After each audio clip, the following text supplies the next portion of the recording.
మోదీ గారి లక్ష్యం ఏంది, అదేవిధంగా మన కొత్త అధ్యక్షుడు ఏంటంటే యంగ్ ఉమెన్ ఉంటే మీరు ఉమెన్ ఎక్కడెక్కడ ఉమెన్ అయిందో అవకాశం ఎక్కడైతే యంగ్ ఉమెన్ ముందుకు వస్తారో అక్కడ యంగ్ ఉమెన్కి మీరు అవకాశం ఇవ్వండి. ఎందుకంటే ఫ్యూచర్లో మనం 50% రిజర్వేషన్లు లోకల్ బాడీస్లో ఉన్నాయి, కానీ చాలామంది తర్వాత మళ్ళీ ముందుకు రావడం లేదు, అక్కడికి అయిపోతుంది. సో యంగ్ ఉమెన్ ఉంటే వాళ్ళకి చాలా టైం ఉంటుంది, రాజకీయాల్లో కూడా అవకాశం ఉంటుంది, అటువంటి అవకాశం ఉన్నటువంటి వాళ్ళకి గ్రో అవడానికి అవకాశం ఉంటుంది. సో వాళ్ళు కొంచెం స్ఫూర్తిదాతలుగా ఉంటారు యంగ్ జనరేషన్కి అనేటటువంటి ఒక లక్ష్యంతో 18 years ఉన్న వాళ్ళనే చూడమన్నారు. ఫస్ట్ 18 years ఉన్న వాళ్ళు ఎవరైనా గర్ల్ ఉంటే నిలబెట్టండి అన్నారు. సరే వచ్చిన దాంట్లో చిన్నగా ఉంది కాబట్టి తనను మరి పార్టీ తరఫు నుంచి డిసైడ్ చేసినారు.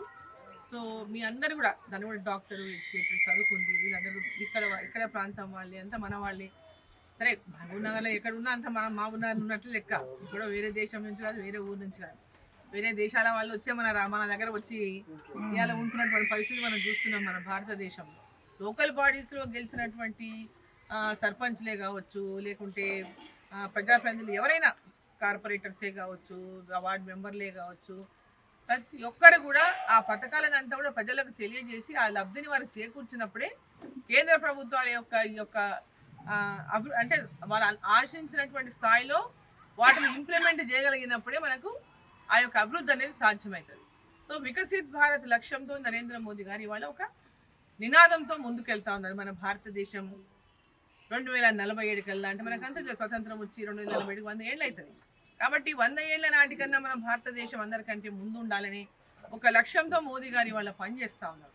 ఆ లక్ష్యాన్ని గ్రామ పంచాయతీల అభివృద్ధి కావాలి, మున్సిపాలిటీల అభివృద్ధి కావాలి, పేదవాళ్ళ యొక్క ఆర్థిక అభివృద్ధి జరగాలి, యువకులకు విద్య అన్ని రకాల విద్యా సౌకర్యం కలిగించాలి, పేదవాళ్లకు వైద్య సౌకర్యం కలిగించాలి, రైతులకు, మహిళలకు, ఇట్లా అందరి గురించి ఆలోచన చేస్తూ ఇలా పథకాలను క్షేత్రస్థాయి నుంచి కూడా ఒక అభివృద్ధి అయినటువంటి ఒక ఆలోచనతో వికసిత్ భారత్ లక్ష్యం ఏ విధంగా ఉందో అదేవిధంగా వికసిత్ గ్రామ పంచాయతీ, వికసిత్ నగరాలు, పట్టణాలు, ఈ యొక్క ఆలోచనతో ఇవాళ పెద్ద ఎత్తున అమృత్ స్కీమ్ కింద ప్రతి మున్సిపాలిటీలో కూడా పెద్ద ఎత్తున నిధులు వచ్చినాయి మనకు.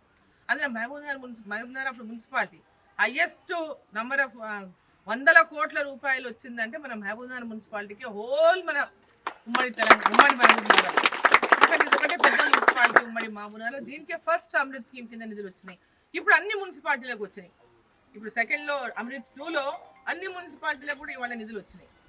బట్ ఈరోజు అమృత్ స్కీమే కాకుండా 100 కోట్ల రూపాయల అమృత్ స్కీమ్ కిందనే ఇవాళ ఈ వార్డులలో అభివృద్ధి కానీ, తాగునీటి కానీ, పార్కులు కానీ, డ్రైనేజ్ కానీ, వర్షాలు వచ్చినప్పుడు ఎక్కడైతే డ్రైన్లలో నీళ్ళు ఆగిపోయి ఇతర ప్రాంతాలు మునిగిపోతున్నాయో, ఎక్కడైతే స్ట్రక్ అవుతున్నాయో వాటిని మెరుగుపరచడంలో కానీ ఇవన్నిట్లో కూడా కేంద్ర ప్రభుత్వ నిధులతోనే ఈ కార్యక్రమాలు అనేది జరుగుతున్నాయి.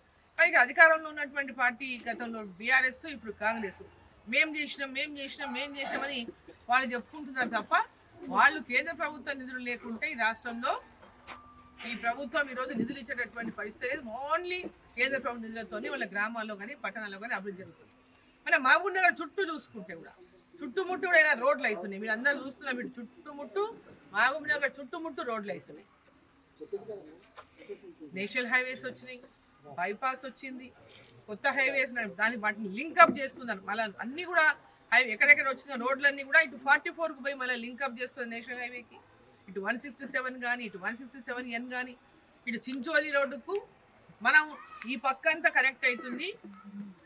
ఈ సైడ్ కూడా చించోలి రోడ్ నుంచి అప్పన్నపల్లి నుంచి వాటిని కూడా కనెక్ట్ చేయాలని దాన్ని కూడా ప్రపోజల్ చేసినాం. అది కూడా కేంద్ర ప్రభుత్వం గడ్కరీ గారు ఒప్పుకున్నాం. దానికి కూడా సర్వే పూర్తయింది, డిపిఆర్ కూడా తయారైంది. దాన్ని తొందర లోపల టెండర్ పిలిచినటువంటి కార్యక్రమం జరుగుతూ ఉంది.